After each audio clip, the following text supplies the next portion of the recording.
Assalamualaikum warahmatullahi wabarakatuh. Alhamdulillahirabbil alamin. Pada kesempatan kali ini, saya akan mempresentasikan tentang ragam tafsir Al-Quran dan syarah hadis. Dalam pembahasan kali ini, poin-poin yang akan saya jelaskan adalah mengenai pengertian tafsir Al-Quran, ragam tafsir Al-Quran, pengertian syarah hadis, dan ragam syarah hadis. 1. Pengertian tafsir Al-Quran. Secara etimologi, kata tafsir berasal dari masdar dari kata fassara yufassiru tafsiron yang berarti penjelasan. Sementara itu, ada juga yang menjelaskan secara konseptual, tafsir sering didefinisikan sebagai kasyif al-murad, al-muradan, al-lafad, al-mushkil, yaitu menjelaskan apa yang dimaksudkan dari kalimat yang sulit. Dalam bahasa teknis, tafsir lalu digunakan dalam arti penjelasan.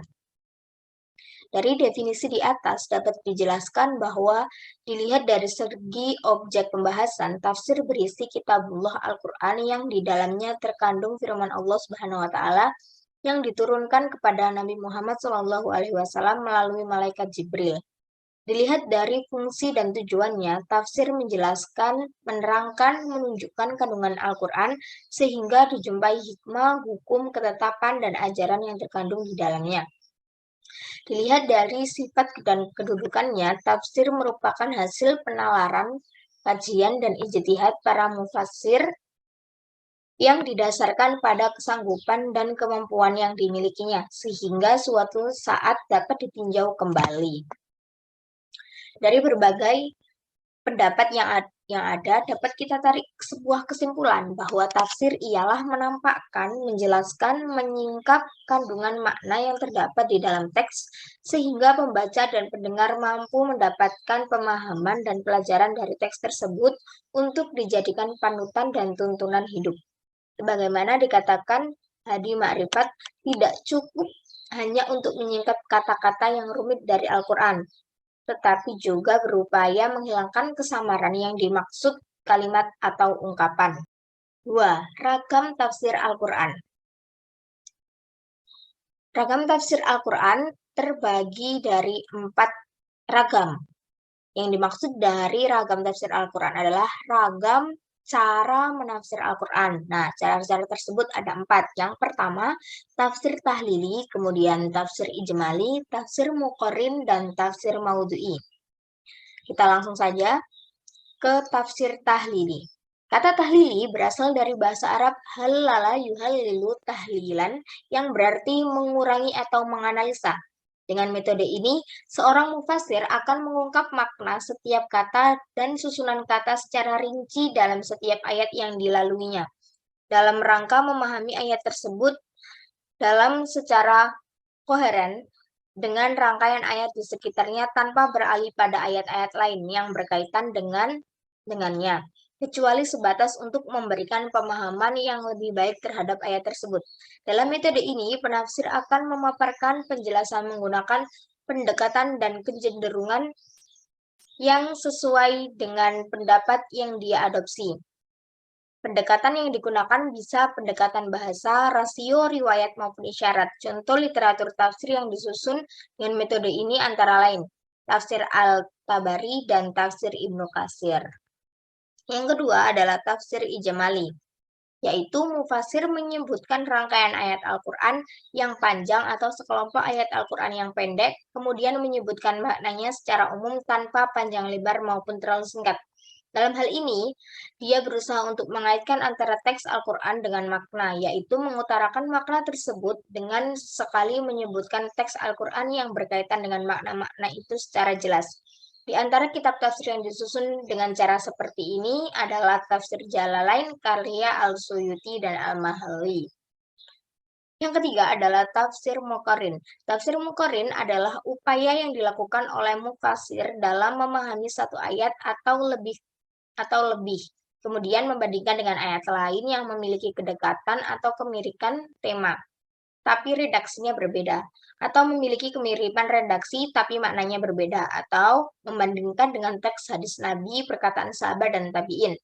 Termasuk dalam wilayah tafsir muqarrin adalah mengkaji pendapat para ulama tafsir kemudian membandingkannya, atau bisa berupa membandingkan antara satu kitab tafsir dengan kitab lainnya agar diketahui identitas corak kitab tersebut. Tafsir Muqarrin juga bisa perbandingan teks lintas kitab samawi seperti Al-Quran dengan Injil, Taurat, atau Zabur. Tafsir Maudu'i. Metode tafsir Maudu'i adalah memilih salah satu tema yang dikandung oleh Al-Quran, kemudian mengumpulkan ayat-ayat dan surat yang berkaitan dengan tema tersebut. Layaknya menghimpun bagian-bagian badan yang terpisah, kemudian mengikatnya satu sama lain. Dengan itu terbentuklah gambaran tema secara utuh sehingga ayat-ayat Al-Quran akan saling menafsirkan satu sama lain. 3. Pengertian syarah hadis. Istilah syarah hadis berasal dari syaraha yashrahu dan hadasa yahdasu yang diserap menjadi bagian dari kosakata bahasa Indonesia. Secara bahasa, kata syarah berarti al-kashif, al-wad, al-bayan, al-hifz, al-fath, dan al-fahm. Artinya menampakkan, menjelaskan, menerangkan, memperluas, memelihara, membuka, dan memahami. Secara istilah, syarah berarti menguraikan dan menjelaskan bahasan tertentu dengan segala aspek hubungan pada objek yang dibahas secara lengkap. Syarah merupakan kitab yang ditulis oleh ulama lain sebagai komentar atau penjelasan pada kitab tertentu. Syarah hadis merupakan pengetahuan yang didapat dari teks-teks hadis atau menjelaskan makna yang tersembunyi di balik teks hadis, maupun yang berhubungan dengan aspek kehidupan agama ataupun aspek-aspek lainnya. Sama halnya dengan Al-Quran yang tidak dapat dimengerti tanpa tafsir, begitu juga dengan hadis wajib dipahami dengan syarah atau penjelasan. Penjelasan Al-Quran disebut tafsir, sedangkan penjelasan hadis disebut syarah. 1. Metode ijmali. Metode ini adalah menjelaskan atau menerangkan hadis sesuai dengan urutan dalam kitab hadis yang ada dalam kitab kutub as-sittah secara ringkas, tetapi dapat mempresentasikan makna literar hadis dengan bahasa yang mudah dimengerti dan gampang dipahami. Syarahnya cukup singkat dan tidak menyinggung hal-hal di luar teks, dan terkadang juga tidak menyebutkan asbabul wurud. Adapun contoh kitab yang menggunakan metode ijmali adalah Syarah Al-Suyuti lil Sunan An-Nasa'i karya Jalaluddin Asy-Syuyuti. Metode ini mempunyai kemiripan dengan metode tahlili, tetapi hal itu hanya sebatas sistematika saja, tetapi penjelasan dan penjabaran syarahnya lebih banyak metode analitik atau analitik. Terkadang metode global ini juga menjelaskan suatu hadis dengan panjang lebar, tetapi hal ini hanya untuk satu hadis yang membutuhkan penjelasan yang perlu. Namun lebih detail metode analitik. Setiap metode yang digunakan dalam mensyarah hadis memiliki nilai positif dan negatif. Adapun nilai positif dari metode ijmali adalah mudah untuk dipahami, ringkas, dan padat. Adapun kekurangannya ialah bahasa yang digunakan tidak jauh berbeda dengan lafaz yang digunakan dalam hadis, menjadikan petunjuk hadis bersifat parsial dan tidak ada ruang untuk mengemukakan analisa yang memadai. Yang kedua adalah metode tahlili. Adapun pengertian syarah hadis yang menggunakan metode tahlili ialah mengurai, menganalisis, dan menjelaskan makna-makna yang terkandung dalam hadis Nabi dengan memaparkan aspek-aspek yang terkandung di dalamnya dengan keahlian dan kecenderungan pensyarah. Metode ini mempunyai kesamaan dengan metode sebelumnya, yaitu ijmali, tetapi itu hanya sebatas bahasan sistematika penyusunan syarah.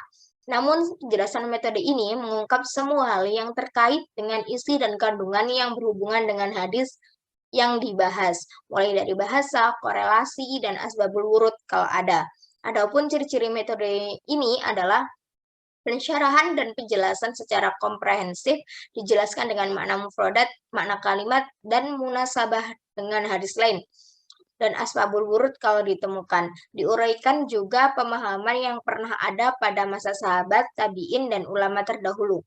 Ciri tersebut termasuk kelebihan metode ini, tetapi kekurangan metode ini ialah pembahasan terasa parsial dan melahirkan syarah yang subjektif. Adapun contoh kitab yang menggunakan metode tahlili ialah Fath al-Bari bin Syarhi Sahih Bukhari karya Ibnu Hajar al-Asqalani. Yang ketiga ada metode Muqarrin. Metode muqarrin adalah membandingkan hadis yang memiliki redaksi yang sama atau mirip dalam kasus yang sama atau memiliki redaksi yang berbeda dalam kasus yang sama, atau membandingkan berbagai pendapat ulama syarah dalam mensyarah hadis. Dalam metode ini tidak hanya membandingkan hadis dengan hadis, tetapi membandingkan ragamnya syarah hadis dan pendapat ulama yang mengomentari, sehingga model ini terlihat beragam dalam pendapatnya. Kitab yang menggunakan metode ini ialah Sahih Muslim bin Al-Syarh Nawawi.